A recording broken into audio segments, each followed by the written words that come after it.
चलो देखो, एक सवाल है दो चरों वाले रैखिक समीकरण युग्म का x by a minus y by b equal to 0 है and x plus b y बराबर a square plus b square है। ठीक है, तो इसको अब हम किसी भी विधि से हल कर सकते हैं। एग्जाम में अगर सीधे पूछता है कि निम्न रैखिक समीकरणों को हल कीजिए, तो आप किसी भी विधि से हल कर सकते हैं। 4 विधि है ना जी, आप किसी भी विधि से हल कर सकते हैं जो अच्छा लगे। तो हम करते क्या है, इसको समीकरण 1 मान लेते हैं, इसको 2 मान लेते हैं, और इस दोनों में एलिमिनेशन विधि यानी विलोपन विधि से हल कर देते हैं। इसको विलोपन विधि से सबसे आसान होता है। कैसे, तो यहाँ पे बी वाई है, यहाँ देखिए एक्स एक्स वाई वाई, यानी यहाँ माइनस प्लस, तो करना क्या है, पहला काम यही देखना है, साइन देखना है। माइनस प्लस है तो समीकरण का जोड़ होगा। ठीक है, अल्टरनेट साइन होता है, समीकरण का जोड़ होता है, सेम साइन होता है, चाहे यहाँ माइनस माइनस रहे या फिर प्लस प्लस रहे तो वहां पे घटाव हो जाता है। ठीक है, यही मेन देखना है। अब देखिए क्या करना है, उसके बाद यहाँ बी वाई है, यहाँ पे ए वाई है, तो वाई को बराबर करिए। यहाँ बी वाई है, यहाँ पे क्या है, वाई बाई बी है, वाई बाई बी है। तो एक काम हम कर सकते हैं कि यहाँ पे आपको इसको क्या कर दिया जाए कि बी स्क्वायर से गुना कर दिया जाए। बी स्क्वायर से अगर गुना करें तो बी से बी कटेगा, एगो बी बचेगा, तो बी वाई आ जाएगा कि नहीं आ जाएगा, और यहाँ भी बी वाई है, बराबर हो जाएगा।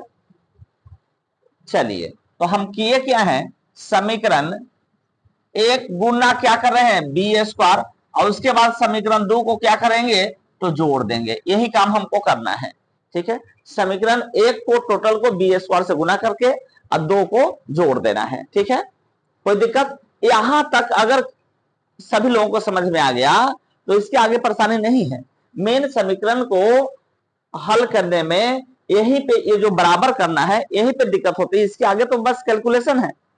अब देखिए, इसको बी स्क्वायर से गुना किया जाएगा तो बी स्क्वायर एक्स बाई ए आ जाएगा कि नहीं आ जाएगा, और माइनस में बी से एगो बी कटेगा तो एगो बी बचेगा, बी गुना वाई बी वाई आ गया आपको, और ये बराबर 0 से किसी भी संख्या गुना करने पर तो 0 ही मिलता है। ठीक है, आगे इसको जस का तस लिखना है, तो ये ए एक्स हो गया प्लस में बी वाई हो गया बराबर में ए स्क्वायर प्लस में बी स्क्वायर। यहां तक परेशानी नहीं है किसी को। अब देखिए ये प्लस माइनस आ गया, ये बी वाई बराबर आ गया कि नहीं, दोनों कैंसिल हो गया कि नहीं हो गया, प्लस बी वाई से माइनस बी वाई कैंसिल हो गया। अब बचा क्या, ये दोनों बच गया, तो दोनों तो प्लस होगा, तो प्लस अगर हो जाएगा तो देखिए B square x by A और प्लस में A x, B square x by A अब प्लस में ए एक्स लिख देते हैं, और ये बराबर यहाँ पे 0 है तो प्लस में ए स्क्वायर प्लस में बी स्क्वायर, 0 कोई वैल्यू नहीं है। ठीक है, अब इस दोनों का क्या करेंगे, हम बाटा पर जोड़ कर देंगे, तो ए एलसीएम आएगा, तो यहाँ पे आ जाएगा बी ए से ए कैंसिल, बी स्क्वायर एक्स आएगा, प्लस में एक से ए में भाग देंगे तो भागफल ए आएगा, ए को ए से गुणा करते ए स्क्वायर एक्स आ जाएगा, और ये बराबर ए स्क्वायर प्लस में बी स्क्वायर आ जाएगा। अब देखिए इस दोनों में से एक्स दोनों में है कि नहीं है, तो एक्स बाहर कॉमन कर लेते हैं, तो यहाँ पे आ गया बी स्क्वायर प्लस में ए स्क्वायर डिवाइडेड बाई ए, और ये बराबर ए स्क्वायर प्लस में बी स्क्वायर।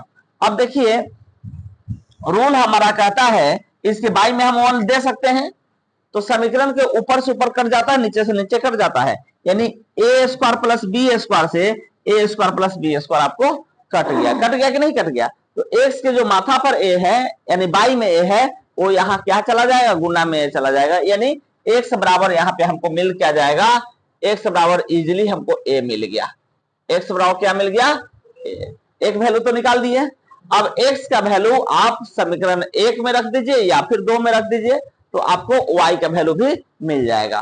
तो जनरली हम समीकरण 1 में ही x का मान रख देते हैं, x का मान रखने पर। ठीक है, तो रखेंगे अगर x का मान, तो x के जगह पे हम क्या रखेंगे, a रखेंगे। देखो जी a, अब y क्या है, a है, और माइनस में है y बाई बी और इक्वल टू 0 है। ठीक है, कोई दिक्कत नहीं ना जी। आगे देखिए a से a कट गया कि नहीं कट गया, यहाँ क्या बचा, एक बचा कि नहीं बचा, तो माइनस, अब देखो करेंगे क्या, माइनस वाई बाई बी अब बराबर प्लस 1 है, इसके पीछे प्लस साइन होगा ना, इधर जाए तो माइनस 1 होगा कि नहीं, तो यहां से y माइनस बराबर b, इधर जाए तो माइनस बी होगा, दोनों का माइनस कैंसिल, तो y बराबर कितना b प्लस में b। ठीक है, और एक से बराबर यहाँ पे आया कितना a, और यही आपका क्या है, तो आंसर है। ठीक है, चलिए वीडियो अच्छा लगे तो लाइक शेयर और कमेंट भी करना है। थैंक यू, धन्यवाद।